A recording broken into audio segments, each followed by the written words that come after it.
Today I'm going to show you how to make these color swatches right here on Artista 365.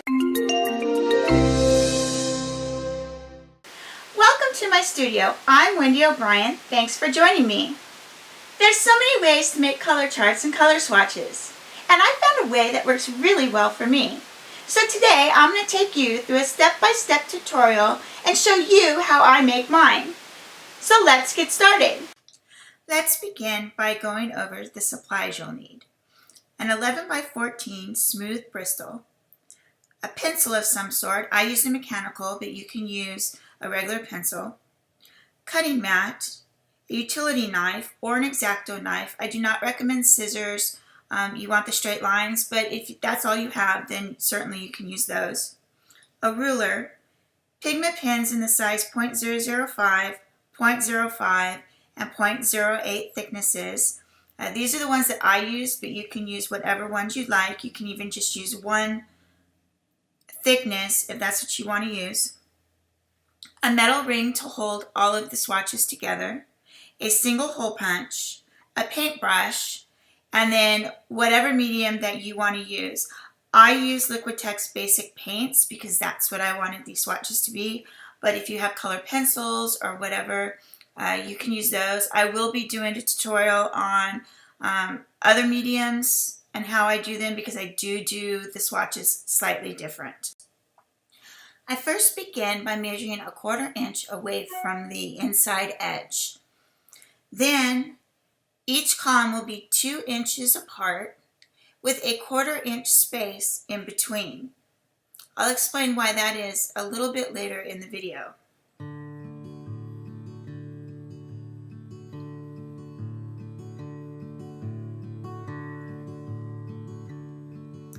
I'm now moving down to the bottom and I'm repeating the same steps with the same measurements.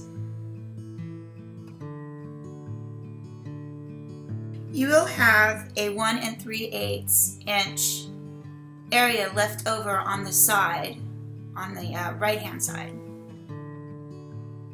I now measure down 2 inches from the top, and then I put a tick at every 1/4 inch from there.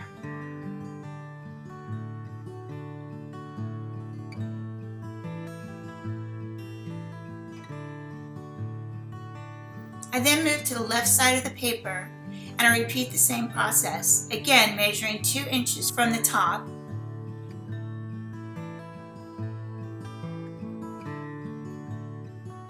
Now you notice I'm pointing to a part of the paper. This is one of the reasons that I like coming out about a 1/4 inch, because you might have damage or something like that on the paper. Also, it gives you a very clean edge when you cut. And you'll see as we go through the video that I also have carryover when I paint, so that way I don't have to be as neat, and then all of that extra just gets cut off, so I have a nice clean edge on all of my columns. Another thing I like to do is take one of my older sheets that has just a few columns left, and I'll use that to measure out, so I don't have to really measure, so to speak, with the ruler. I can just use this as a guide and then do the exact same thing, make my ticks and get ready for the lines. Make sure you measure out enough cards for the medium that you're using. For instance, if you have 72 colors, then you want to make sure you have enough cards to hold 72 colors. Each card holds 12. Right now I'm using a 0.8 Pigma pen to draw the lines. I use Pigma pens because once they're dry, they're permanent, and they typically will not smear with just about any medium that you use. So as you see, I'm being careful to line up all the ticks to make sure it's nice and straight so my lines do not get crooked. And I move a little bit slower so that way I don't get any skips, because I want the lines to be uniform, and if I have to go back over it, then it may end up with like a thicker line.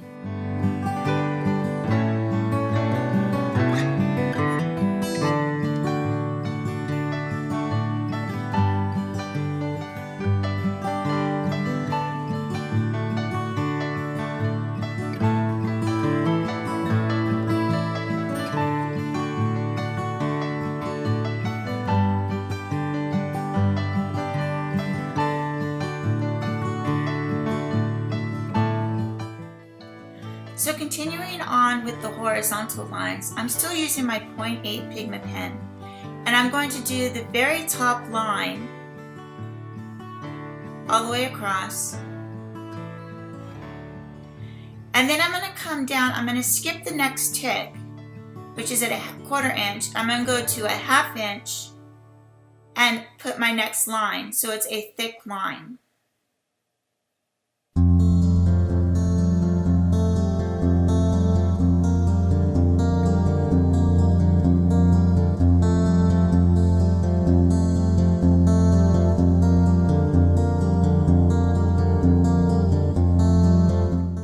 Now my next line will be at the next tick, which is a 1/4 inch.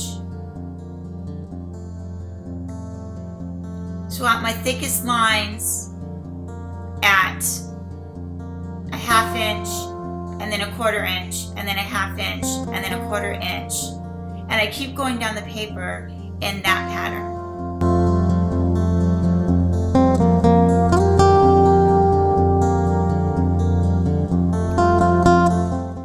Notice the 1/2 inch gap is a really nice size for your color.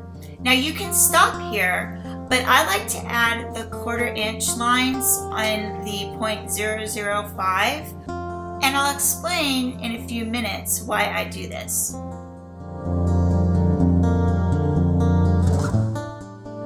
So now I'm back up to the top of the paper, and I'll just fill in the gaps with the 0.005 Pigma pen, and just go down the paper, make sure it's nice and even.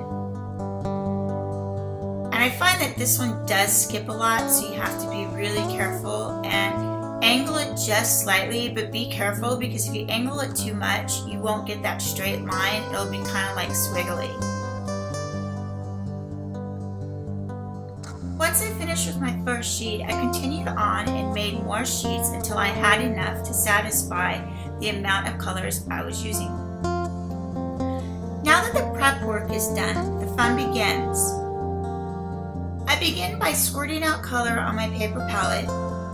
I'm going to be using black, white, and then each of the individual colors.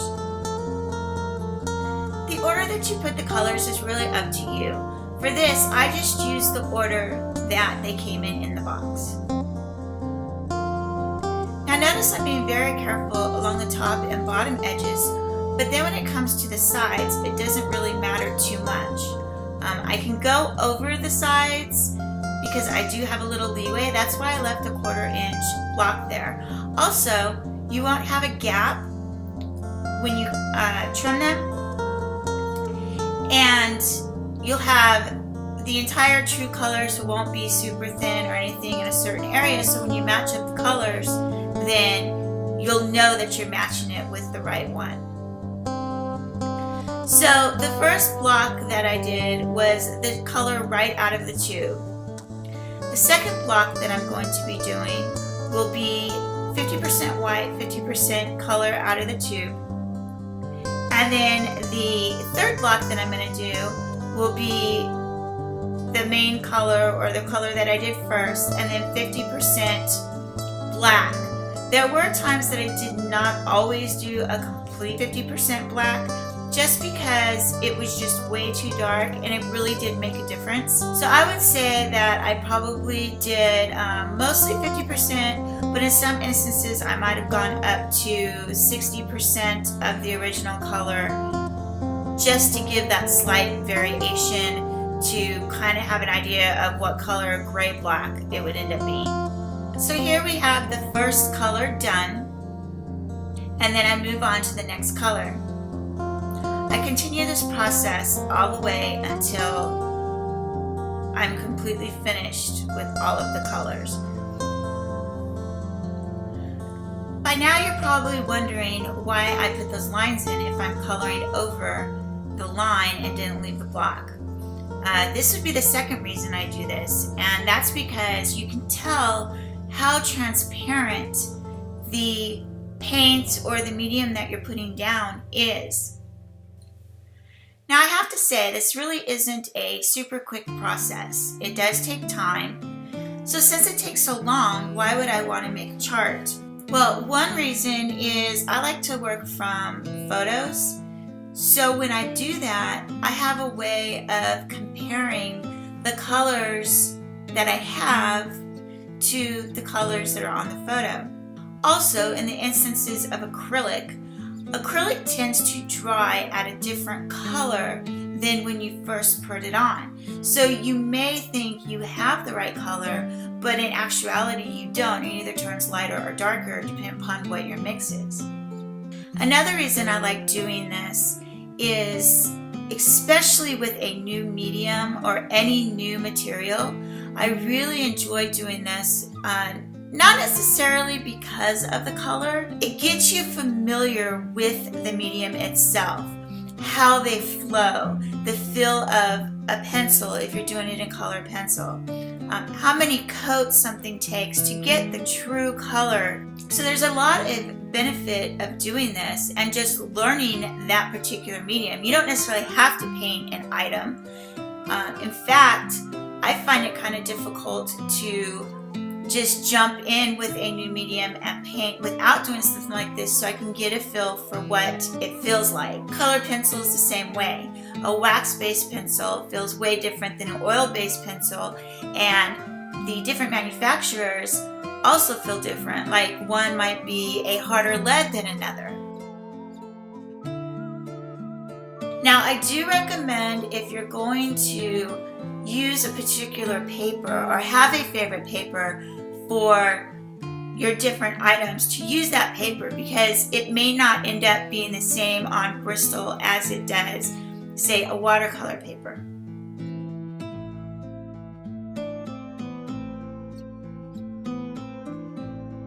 Now that that's done, I'm going to go back and I'm going to label all my colors. Notice I'm skipping several lines. The reason for this is, don't forget, you have the original color on top, the 50% of white mix on the second row, and then the 50% black on the third. I continue labeling all of the colors until all of the swatch cards are complete. After I finish labeling the colors, I go back through and I label the top with the brand and the type of paint that it is. This way I can differentiate and make sure that I am comparing the mediums that I am using. Another reason I label the top is, if I do end up taking these off the ring, then I will be able to put it back in the section it goes with. Now that everything's labeled, I got my cutting mat, my ruler, and my utility knife, and I make sure the line is lined up, and I come just inside the line, so that way I don't have the line left, so there's no black on it, but it makes a nice clean line. It's nice and straight, and all I have on each of the edges is the true color. I go over it 2 or 3 times to make sure I go all the way through. I also don't move my ruler until I make sure that the piece that I was cutting is released. So I continue this until all of the swatches are completed, and I cut a blank one. So the blank one I flip over and I use as a label for the very front of the section.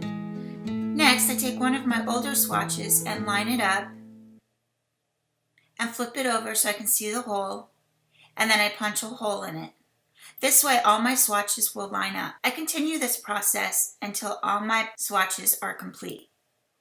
I place all the swatches on my ring with the rest of my collection, and that's it. You have successfully completed your swatches. If you like this video, click the thumbs up and leave a comment below. I look forward to seeing you all next week. Bye! Thanks for watching! If you'd like to see more of my art videos, click on the link in the upper right. If you'd like to get more information on what you saw here, visit my website. Don't forget to visit my daily vlog.